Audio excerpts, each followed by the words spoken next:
I've just renamed my channel name from Cello Piano Poetry 2 to Cello Man Piano Poetry Happiness 2. TWO. I came across a spiritual master called Adidar Samraj some 35 years ago because I was seeking a truth or the truth. I was seeking for an understanding of why I was suffering and why the world and everyone I knew was suffering, if not all the time, then some of the time. Why everyone was always in conflict with one another, even though it's often very subtle. And why everybody is always looking and seeking for happiness within the conditional world, objects and things and others. There's a saying, if you stroke my back, I'll stroke your back. And that's the mentality. And if you do harm to me, I'll do harm to you. Jesus said, love one another. As a child, I was always wanting to be more and more like Jesus. I never really wanted to be a follower of Jesus, though I was a Christian, but I realized Christianity wasn't the answer. Haridhar Samraj basically said to me, well, shouted in his books are very loud, the message, that we are inherently happy. In the Bible it says we should become more and more like children. Not childish, but the disposition that the child is in is often already happiness. A small child is very willing to do, on the whole, what he's told to do. A small child is in that disposition of already happiness. And that's why it's always, but often a very happy occasion when you're amongst young children. But as we get older, we become more and more independent, wanting to do it our own way. And as adults, we become more or less, we're in a dilemma. We never quite know whether to do something for somebody or to be independent. We often look for others for acknowledgement, stimulation, gratification. We're never really, as adults, content. As Adidar would say, already happy. Yes, we've got to take care of ourselves, and the body-mind often is full of aches and pains as we get older, and we do what we can. But Adidar says what you're doing is you're tensing. You're doing what he calls a self-contraction. And that's not necessary. We're tensing away from being at one with our present circumstance. And if we would just feel at one with our present circumstance, then we would be content, already happy. We would feel at home. And there's an intimacy when you feel at home, wherever you are. And that's the natural state of the body-mind. It's not manufactured. Often I hear people say, and I've said it myself many times, oh, I wish I could be like this all the time. And that's when we're happy. We think it's because of certain conditions that is making us happy. Well, in some ways it is. You're no longer doing the tension. You're no longer doing the self-contraction. And much of the time we are in that place of the self-contraction, and we're looking for a way out of it, not realizing that we're doing this tension. We're doing the tension in our head and in our body. We're doing this avoidance.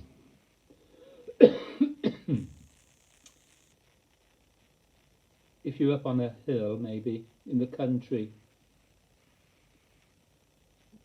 no doubt you feel very happy. All your problems have flown away, as it were. They've all disappeared. All your concerns. Well, that may be your natural disposition, your inherent natural disposition of oneness with all that's arising while you're up on the hill. Nothing's troubling you. But when you look in the country, you can see lots of changes. You can even see death. You can see lots of unpleasant things in the country. But you're not disturbed by it. You're already happy. So everything in the country, all the opposites, all the contradictions are there. But you are happy. You're not trying to change anything because you are already happy. If that's the case with you, it is the case with me, though I've learned to be happy wherever I am and whatever I'm doing.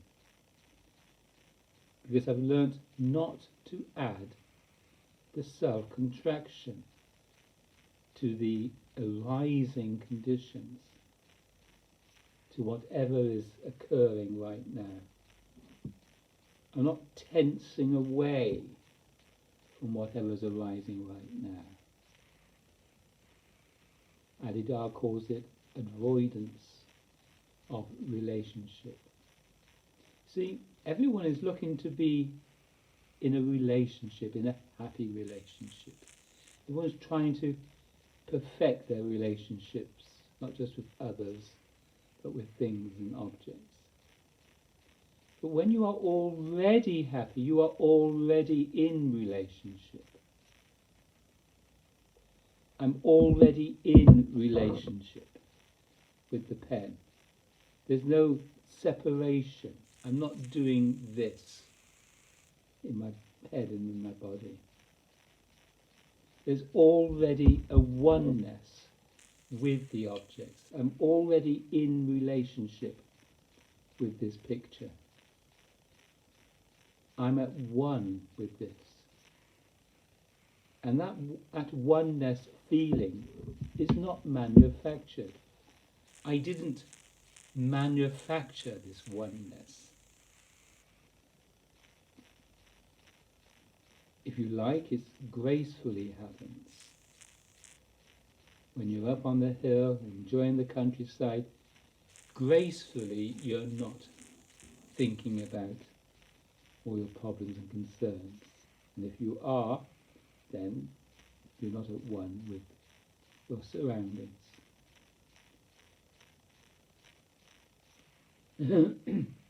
When you are at one with your surroundings, then whatever's happening in your body-mind will simply come and go. A thought might come, and it just goes as quickly as and as easily as it came. There's no striving to be different when you're already happy.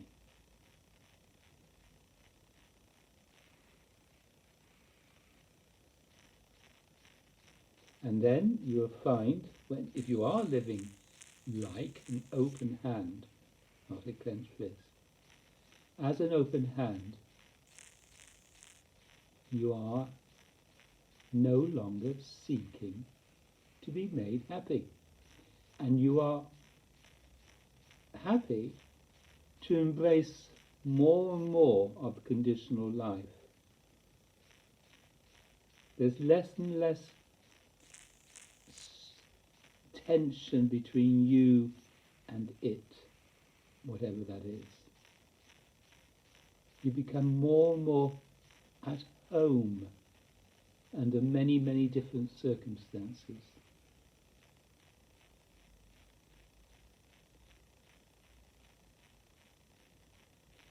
It's not manufactured. It's not necessarily a preference when you're up on the hill or in the countryside. You're not saying, oh, I would prefer to be over there than there, necessarily. You're happy with where you are.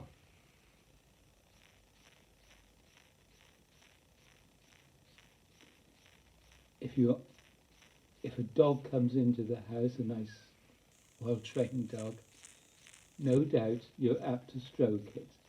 So, start talking to the dog, and you start loving to the dog. And in that moment, you're distracted from yourself.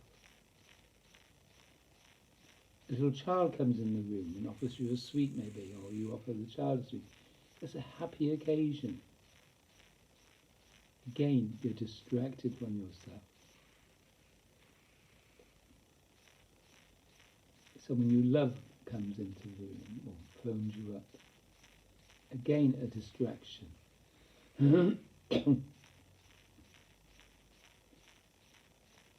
But the key point that I'm trying to convey here is that we need not live unhappily. We need not. And what's to be found out is this tension. You've heard of the saying, you're screwing yourself up.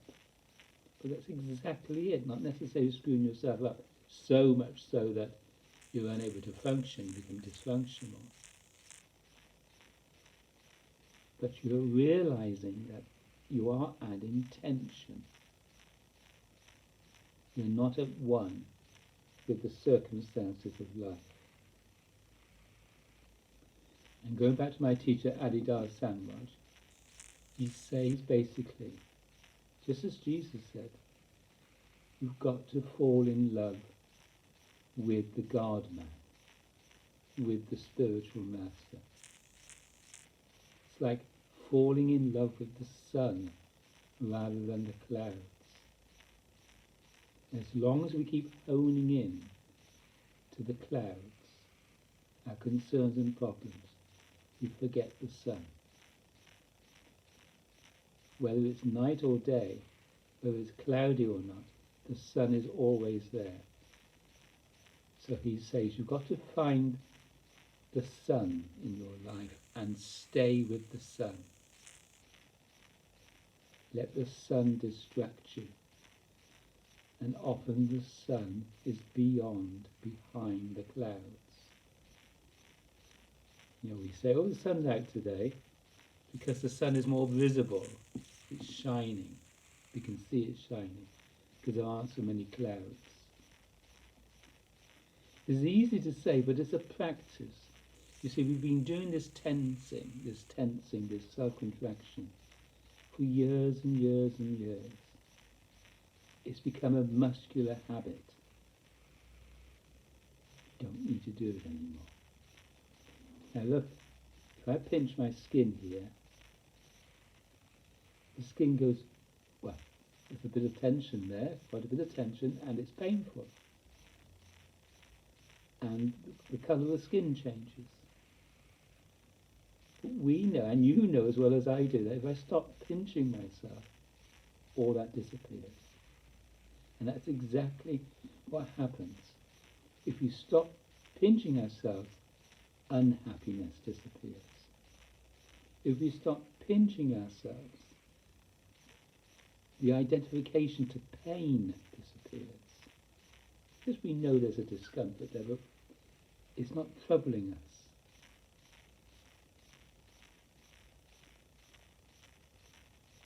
Stop pinching yourself and you'll find tension disappears. And the body-mind becomes its true inherent state, its true disposition. I hope I don't sound as though I'm lecturing, or preaching, but it's a message that's important. It's a very important message, and one that we do not hear much of. Because when you go to the doctor, for instance, the doctor doesn't say, well, stop contracting, stop doing that. If I went to the doctor could see I'm pinching myself, and he said, well, stop pinching yourself. That's why you're hurting. And then from that disposition, we're no longer blaming others. We're not telling others, it's your fault that I'm upset. No. The upset is our own doing. It's your fault I got a headache. No. It's the tension that we've been adding to into our head that's causing us a secondary result effect. Primarily it's this. You can't treat this. There's no treatment for this. None whatsoever. You've just got to stop doing it. Who wants to go around with a clenched fist all day long? No one. What happens? It disappears. When you clench, you feel a tension there. It disappears. It goes away once you open your head. And that's exactly this. So if you're reliant on going up into the country, or reliant on a dog coming into the room, or reliant on someone else phoning you up, we then say, oh, that person made me happy. But as Ali Dar said, you could have been happy before that. And then we're not putting the onus on others to make us happy. It's a big demand that we keep doing. We're demanding others to make us happy. We're demanding that others acknowledge us. We're demanding that people put us on pedestals. We're demanding recognition. And all these, what are called egoic patterns, fall away. And we become basically alone with God. I haven't used that word yet. God is our true state. God is the state of already happiness, joy, delight, intimacy, oneness. Isn't that lovely to see two hands together? Other than that. So then when you understand this, clenching, and everything one's doing is dramatizing that clenching. That's all Putin's doing right now. He's just dramatizing unhappiness. He's unhappy with his situation. But he doesn't need to go to those extremes of what he's doing, threatening the whole world. Those are extremes. It's possible. Of course it's possible.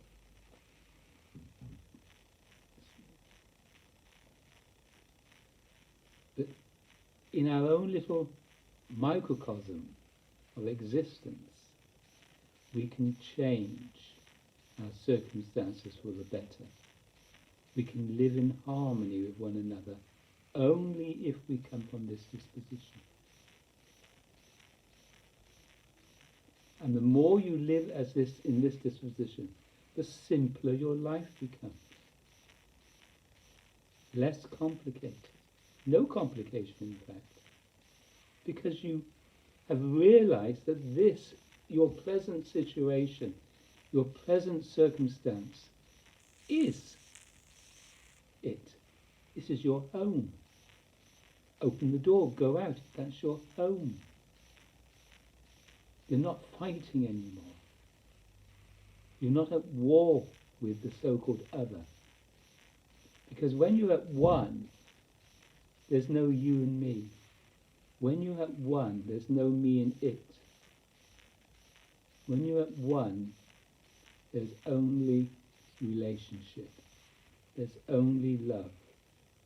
There's only oneness. Well, that's my message. What's your message in life? Have you realized the truth? Have you realized that you are already happy and you don't need me or anyone else to make you happy? You came into this world without anything, you're going to go out of this world without anything. You don't belong to anyone. It's all fictitious. The boy recognized the king was naked. The clothes that we keep clothing ourselves with are illusions.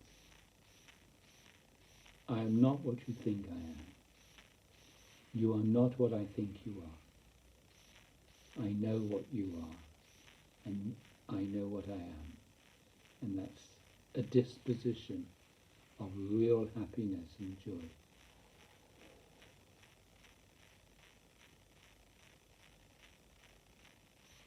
So practice finding the sun. You've been doing this for many years, even lifetimes. You've got to stop doing this by falling in love with your son. You've got to find your son. For me, I choose Adidar Samvad. Here's a picture of him, taken about 20 years ago, I suppose, more than that.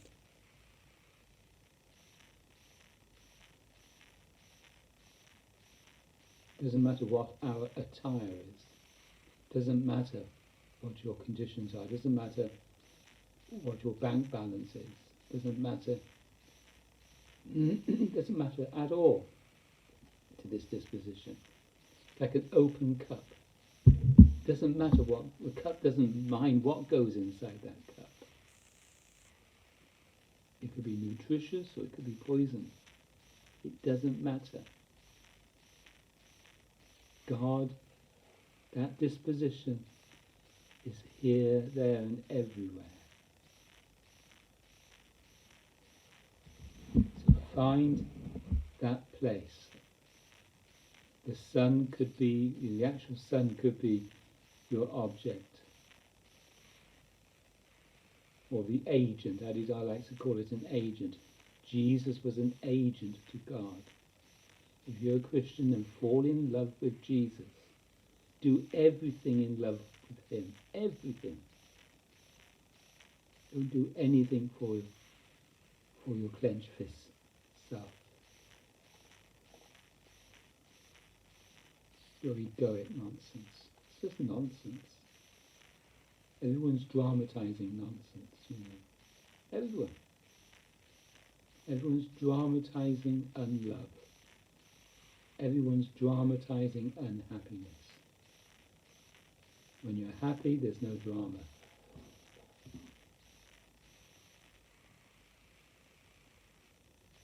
The way of the heart, not the way of the mind. God love. Jesus said, love God first.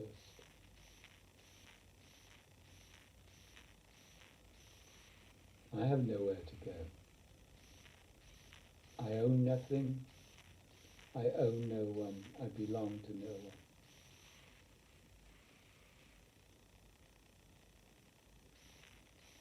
I have no enemies.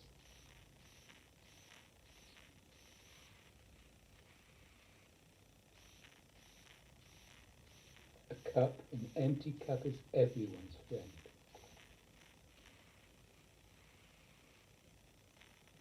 If there's only one cup in the room of 100 people, it's that one cup that's going to hold the water that everyone needs. Everyone loves that one cup. That's the only vessel in the room to scoop out water from maybe from another huge vessel. We can use our hands, of course, but the cup can be used for each individual. That cup is being honoured. In fact, that single cup is being bowed down to. We've seen films where people are in the desert and there's 6 people or 4 people and they've only got one water bottle. They all take a drop. They're honouring that water bottle. That water bottle is far more important than the drought, than their feelings of whatever feelings they have. It's a distraction. It quenches their thirst in that moment. We're very fortunate, aren't we? Turn on the tap and there's water. We're very fortunate. There's a shop round the corner. We're so absolutely fortunate. Are we grateful? We don't have to go and dig up the potatoes,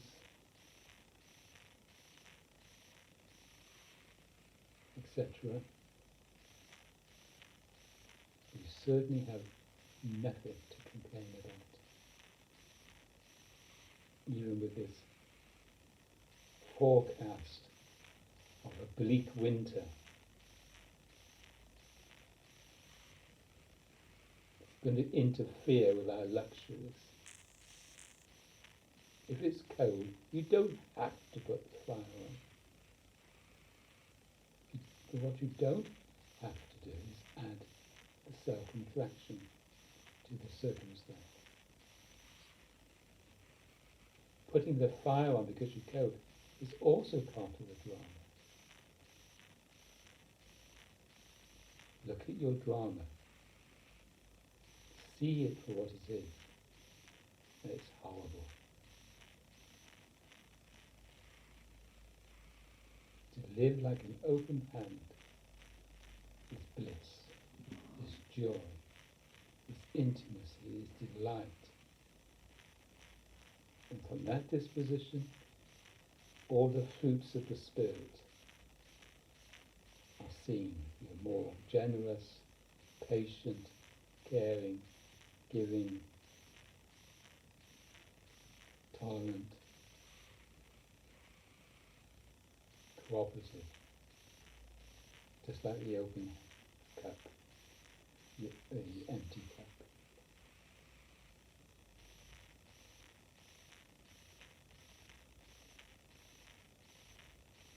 Become like an empty cup. Then you realize you don't know anything. All this head stuff, all this competition, I know better than you.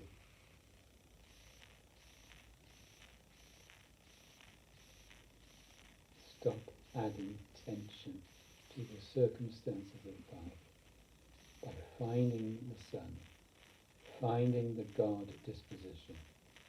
God is a disposition. It's not a greater other up in the sky with big beard. How ridiculous, how childish.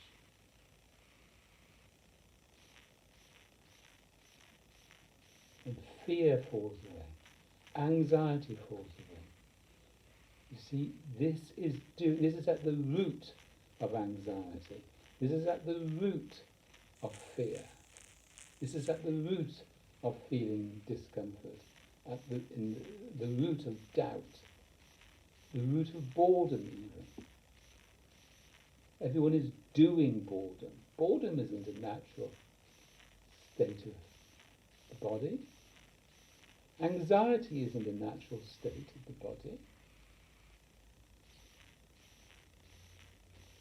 Yes, if a lion comes into the room, there will be some fear, trepidation. That's a natural fear. But to fear the other, unless the other's got a knife or a gun in his hand, to fear your neighbour,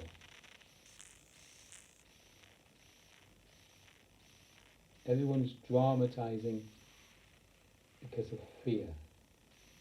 Everyone gossips because of fear. This root contraction, felt in the solar plexus, or felt in the heart region, or felt in the head, is not necessary. It's an activity that's not necessary. Adida has said, you can love or you can suffer. You can be happy or you can continue being unhappy. the happiness that we're talking about is a disposition, is not a conditional happiness.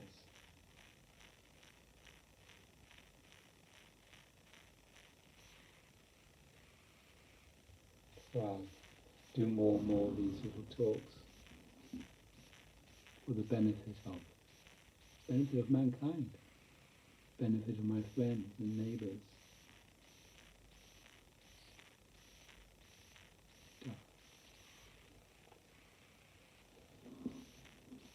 See me with the heart. It is in silence that we know God. You've got a silent mind right now. Do you feel the Spirit live in you? Because that's what we are. We're psychophysical. We're more spirit than physical. Everything is light. It is only light. Live as the sun and not as clouds. Live as a finder rather than a seeker.